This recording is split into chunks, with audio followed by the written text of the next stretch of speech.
当时你的头发很不可思议，所以我第一次看你的时候，我还以为你是非常有名的歌手。Welcome back to feelspeak, where we speak what we feel every day, 365. What's Gucci, guys? Today I'm going to be showing you all how to approach a Chinese person. You're welcome.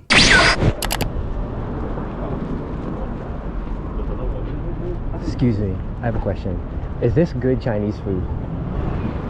Start with a really common and simple question in English, like, oh, is there any Starbucks around here? Or is there any good Chinese food around here? Or how do I get to A from B? You know, something that someone that you typically would see on the street would ask. This is not to raise any suspicion that you're going to be switching into their native tongue and speaking it fluent or anything. Just kind of like, you know, hey, what's up? Like, is there any Chinese around here? That's good.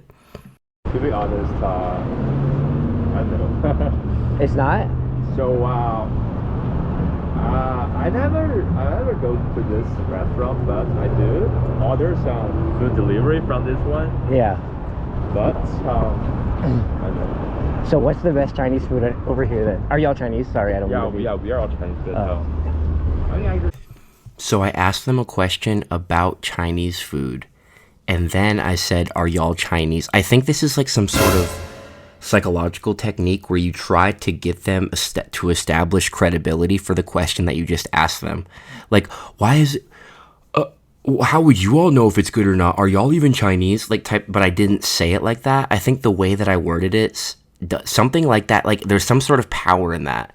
It's like, yeah, I'm Chinese, so of course I would know what good Chinese food is, right? Like, I made them want to tell me the answer, plus I asked them, which is polite, because sometimes, you know, if someone just walks up to you in America and just starts speaking Chinese to you, you're kind of like, oh, like, I'm American, or I'm from here. Like, in some ways, I think this is the most polite way to do it. And also, I didn't hear them speaking, or I didn't see their, like, WeChat screen, so I don't know. So, yeah, I did this psychological technique, and it yielded, it boded well. I prefer this one. It's like there's another one. Oh, the one down there. Yeah, yeah. Okay. I think the middle, or probably definitely better than this one, I guess. Okay, so this one's not good. Yeah. Okay. 我想问一下 Okay. 如果一个美国人觉得所有的中国人吸血水平很不可思议的，你觉得这是刻板印象吗？ What shaping? What 虚血。 Oh, so math. Okay. 这是刻板印象是吧？中文挺好的。不可能。应该不是，就看人吧。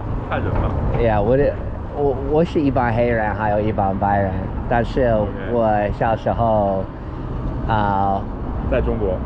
我没有去过中国。OK。你去过中国吗？ You guess. Take a guess. 也许吧。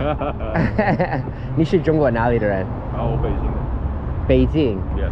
哦，我听说过这个城市。OK。是中国的首都是吧？对。Okay. I have another question. So I was trying to invoke an emotional response by starting a conversation in English, then switching to Chinese right away and asking a very technical question, right? And not only is it technical, it's also very sensitive. It's technical in that the grammar is quite intense that you need to know to do it, and so is the vocabulary. And then it's sensitive because it's a pressing issue in, you know, our culture today. And I was thinking, like, the best way to get someone to respond to you is to spike their emotions, whether that be good or bad. A lot of times in day game or like dating culture, coaches that coach men on how to communicate with women say that it's good for you to spike their emotions, because then they will respond, whether in kind or not. And usually the greater the risk, the greater the reward. So if you say something kind of a little bit out there and they like it, then they're going to be like kind of down for you. If you're just like, hey, what's up? Like, I mean, that's good depending on how good your nonverbals are. But these dudes seemed open to talking to me in English. So it was a no-brainer for me to sort of just slide in. And it's a stereotype, right? Like, you know, all black people can jump really high and are good at basketball. All Asian people are good at math. Like, it's cringe, but it's all in good fun. I'm not saying it to sort of, I don't have any malicious intent or malevolent intent when I say it. So it's a good combo. It's funny too. But you've never been to China before? 哦，没有。你觉得一个人可以改变他们的性别吗？性别？性别。谁的性别？性别是一个 okay. gender. Okay. So, I would say, you know, 不可能。 in your mind, you can do that. 但是手术but 手术可以，对，但是no.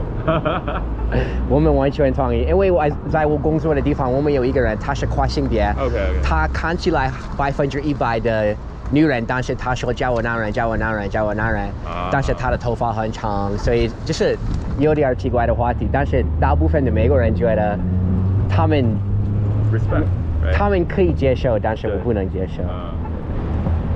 就是怎么说呢？有没有说，反正自己不会这么做，对吧 Yeah， 你觉得在大部分的中国人能不能接受这个话题？看不同的地区吧，因为有一些地方比较传统，所以他们可能不会比如说吗？比如说，我觉得北京人是有点开放，对吧？开放，对，大城市就好一些。但是呢，如果是一些Your Chinese is really good, by the way. Because I'm Chinese, right? You're like really good at Chinese. Wait. Seriously. 这是第一次我见过会讲中文的中国人。我开玩笑。I will take as a compliment, you know. Yeah， 你的英语也不错。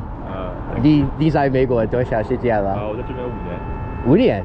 对。哇，我的妈呀！你呢？我刚来1年。好了1 year。Oh shit！ 你也是北京人？你是哪里的？山西。Yeah. Really? Isn't that the really small province? 湘西。 It's not small. So, you know, like there's two provinces. Oh, there's 2 Shaanxi. So this is the thing about Chinese that is so difficult, is that these are 2 different provinces in China that are adjacent to each other, and they both sound the same way that you say them, Shanxi, Shanxi, like, and one of them is like really famous. The one with the 2 A's in the green is really famous. It's known for this place called Xi'an, which is like the capital city of that province.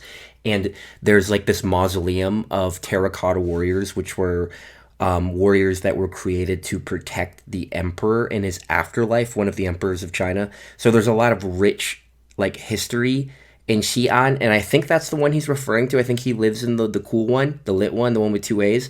And then the other one, I have a friend who I met online, and he told me like he's from the non-lit one, and he was like, it's just like it's known for like some type of vinegar or something. So it ain't the gas. But the one, I think because bro's got like an Adidas hoodie on, he's kind of a big deal. So I'm assuming he's from the lit one.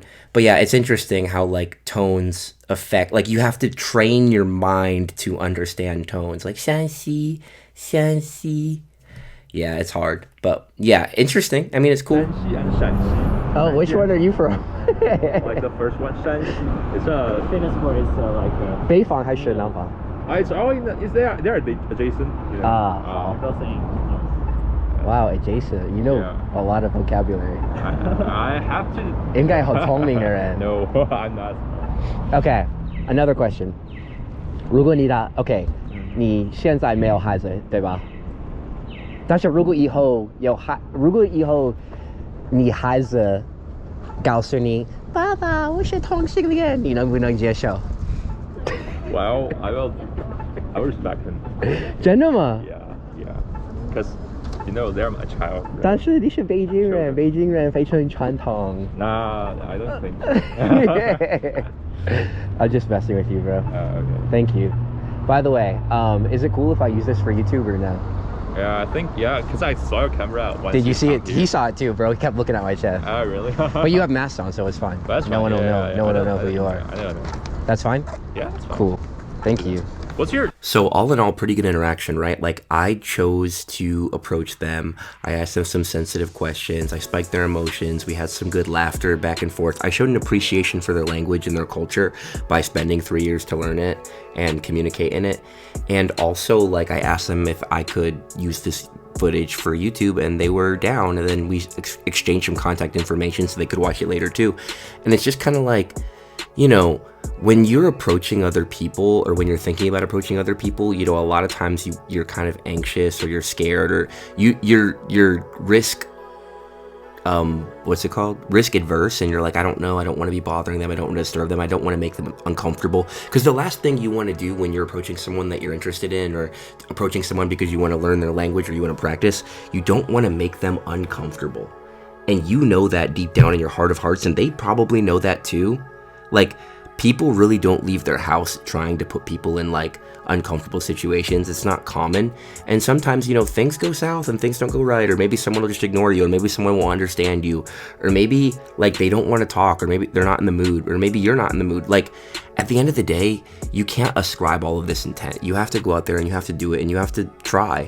And if it works, it works. And if it doesn't work, it doesn't work. You know, they're going to forget about it 5 minutes later. But if they have a good conversation and you have a good conversation, they might remember that for the rest of their life. I don't know. I don't know how many swole, half black, half white dudes walked up to them since they've been in America and spoke Chinese and asked them if someone could change their gender, or if they knew about Asian math stereotypes, or the other one I talked about. Like, I don't know that. Maybe they get that all the time. It's highly unlikely though.